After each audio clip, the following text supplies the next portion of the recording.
আজকে কেক বানাবো, তার জন্য কতগুলো বিস্কুট প্যাকেট নিয়ে চলে এসেছি। এবার সেই বিস্কুটগুলো আমি ছাড়িয়ে নিচ্ছি। আর এদিকে এরা তো বিস্কুটের লোভই সামলাতে পারছে না। যখন থেকে আমি বিস্কুট ছাড়াতে বসেছি তখন থেকে চলে আসছে সবাই একটা করে বিস্কুট নেবে বলে।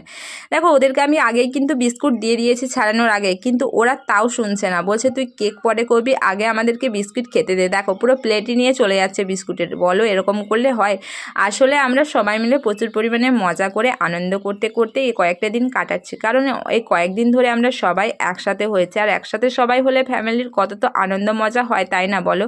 কাজের সূত্রে সবাই যে যার বাইরে থাকে, যখন একসাথে সবাই হয় তখনই তো আনন্দ করা হয় বলো। আর আমার ওরিও বিস্কুট খেতে খুব ভাল লাগে, তাই যে আমি দুটো ওরিও বিস্কুট খেয়ে নিতেই দেখো দিদি তোজো সব চলে এসছে, বলছে তোকে কেক বানাতে হবে না, তুই আগে আমাদেরকে বিস্কুট খেতে দে, তুই নিজে খেয়ে নিচ্ছিস আর আমাদের দিচ্ছিস না। আমি তো একটা খেয়েছি বলো। তো তারপরে দেখো আমি বিস্কিটগুলো ভালো করে গুঁড়ো করে নিচ্ছি, আর ওরা ওইদিকে বসে বসে তাকিয়ে আছে, শুধু বলছে কখন বিস্কিট খেতে দিবি বল। আমি বললাম বিস্কিট তো খেতে দেবই না, কেক বানানো হলে তারপর খাবি। তো তারপরে এদিকে দেখো বিকাশ দাদা ছোটোবেলার ছবিগুলো নিয়ে বসে পড়েছে, যে বিস্কিট দিলাম না বলে। এগুলো হচ্ছে বিকাশ দাদার বিয়ের ছবি, সব বের করেছে আজকে দেখবে বলে। দেখো এই যে রেড ড্রেসটা দেখতে পাচ্ছ, এটা আমি, চিনতে পারছো আমায়? দেখো এটা বিকাশ দাদার বিয়ের সময় দেখো কেমন ছিল, আর এখন দেখো কেমন হয়েছে। তো ছোটোবেলার স্মৃতিগুলো অনেক সুন্দর, তাই না? ছোটোবেলার ছবিগুলো দেখে সবাই মিলে প্রচুর হাসছিলাম, কে কীরকম দেখতে ছিল এগুলো দেখে। তারপর আমি চলে এসেছি এদিকে কেক বানানোর জন্য। দেখো আমি বিস্কিটটা গুঁড়ো করে রেখেছিলাম আর চিনিও গুঁড়ো করে নিয়েছিলাম। তো আমি বিস্কিটের গুঁড়ো আর চিনির গুঁড়োটা ভালো করে আগে মিশিয়ে নিয়েছি, তারপরে আমি দুধ দিয়ে ব্যাটারটা তৈরি করে নিচ্ছি। আর আজকে আমি কেকটা কেন বানাচ্ছি বলো তো? কারণ আজকে আমার দিদির জন্মদিন। আসলে আমাদের ফ্যামিলিতে কারোরই জন্মদিন পালন করতে নেই, এই নিয়মটা কেন আমি জানি না। আমরা ছোটোর থেকেই শুনেছি যে আমাদের নাকি জন্মদিন পালন করতে নেই।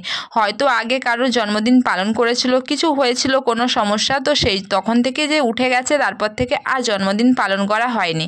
তো সেই জন্য আমাদেরও তিনজনের কখনোই তিন ভাই বোনের জন্মদিন পালন করা হয়নি। তো দিদি দেখো আজকে বলছে কি যে তোজো মানে ওর ছেলের জন্মদিন পালন করে, কিন্তু ওর কেউ কখনো জন্মদিন পালন করে না, তার জন্য ও দুঃখ করছিল। তো আমি বললাম ঠিক আছে চল, আমি তোর জন্মদিনে আজকে কেক বানিয়ে তোকে খাওয়াচ্ছি, আর তোকে একটা গিফটও দিয়ে দেবো, তাহলে হ্যাপি তো? বললো ঠিক আছে বানিয়ে দে। আর এমনিতেও ও আমার হাতের এই কেকটা খেতে কিন্তু খুব পছন্দ করে, আর সুজির কেকটাও খেতে পছন্দ করে, কিন্তু এবারে আর সুজির কেকটা বানানো হয়নি। আমি বললাম ঠিক আছে, পরের বার যখন আসবি তখন সুজির কেকটা বানিয়ে খাওয়াবো তোকে।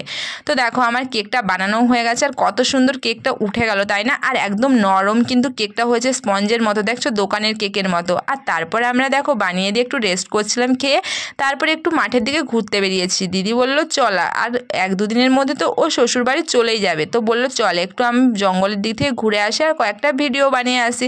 তো বললাম ঠিক আছে চল। তো দেখো আমরা রেডি হয়ে বেরিয়ে গেছি, আমি যাচ্ছি, দিদি যাচ্ছে, আর ওই যে ও আমার ভাইজি, ও আমাদের সাথে যাচ্ছে, আর সাথে আছে তোজো, সে তো থাকবেই।